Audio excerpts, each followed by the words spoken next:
What's going on, everybody? It's Q from RetroQ Gaming, and we're here today to talk about Microsoft's new system. Now don't worry, don't freak out, don't panic. Your Xbox One X is not going to be even more useless than it already is, because we're not talking about the new Microsoft hardware system.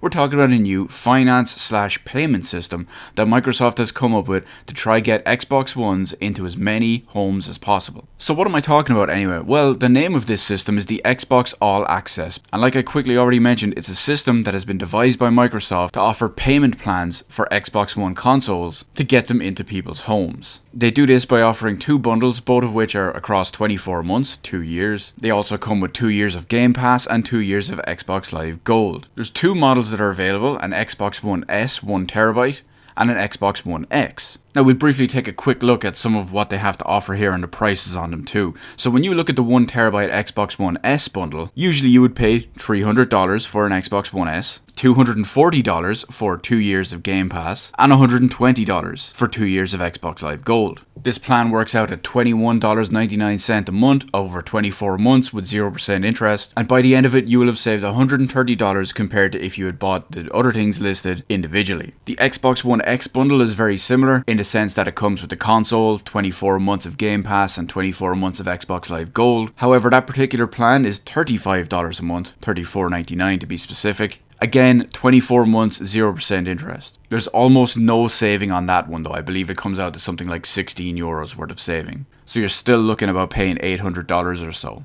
Now the big benefit to all of this is, of course, there's no initial payment. You can essentially go in with no money down and walk out with an Xbox One S or an Xbox One X, your Xbox Live Gold and your Game Pass, and have not paid anything for it there and then. So I understand why Microsoft is doing this. This can make an attractive proposition to many people, especially if they want, say, an Xbox One S or an Xbox One X, but they don't really want to save up and get it all at once, or a big outlay such as that might be too much, whereas this way they can factor it in ever so slightly over the course of a couple of months. And of course, getting more consoles into people's homes is something that's a big boon for a company. That's more potential software, more potential digital services, more potential money. However, I do see some very glaring negatives when it comes to this payment plan. Number one, first and foremost, is you're still getting stuck with an Xbox One, a console which is essentially dead and almost has no reason to own for the last 3.5 years or so. Sure, you're actually getting third-party support unlike the Nintendo Switch, but you could go to, say, the PlayStation 4 or PC and also get that.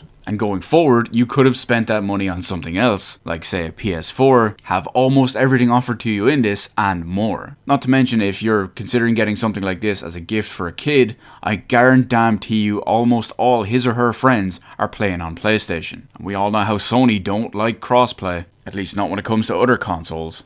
Another big glaring issue I have with all of this is even though you do get access to 2 years of Game Pass with this, assuming you buy no other games in the meantime, once that 2 years of subscription is up, you need to keep paying for it, otherwise you lose access to all your games and have nothing to play, meaning they've hooked you on for another constant money stream and subscription service. You could almost include two if you include Xbox Live Gold. So there you have you hooked for another $180 a year. And that's a big concern I have with subscription services and things like that, because at the end of the day, you basically have nothing left over to show for it. Once you're done, your money is essentially gone, and you're back to square one. And potentially the biggest issue I have with this whole system doesn't necessarily lie with Microsoft. If you're in such a financial state where this is the only way you can possibly get an Xbox One console, you should probably not use these systems to overpay for what you're essentially getting, but you should probably focus on something else elsewhere, something more important when it comes to lifestyle changes or financial decisions. Because if something like this is a make or break to buying a console, you shouldn't be buying a console.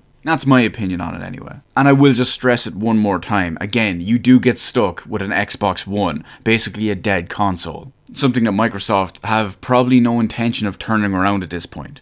It feels like it's just life support until the next one. Sea of Thieves and State of Decay 2 are a joke. Crackdown 3 is in development hell. Halo Infinite, probably not even next year, probably the year after. And of course, all of those games are on PC too. No reason to specifically own an Xbox. But that whole issue has been beaten to death, so I'm not going to go any further on it. Anyway, let me know in the comments section below what you think about the Xbox All Access program. Do you think it's a good idea from the Microsoft front? Do you think it's a good idea from a consumer front? Or what are your positives and negatives behind it and why? Let me know all that good stuff in the comments section below. hit the appropriate button to let me know how I did on the video. While you're at it, why not head on over and hit that subscribe button and even ring the little notification bell.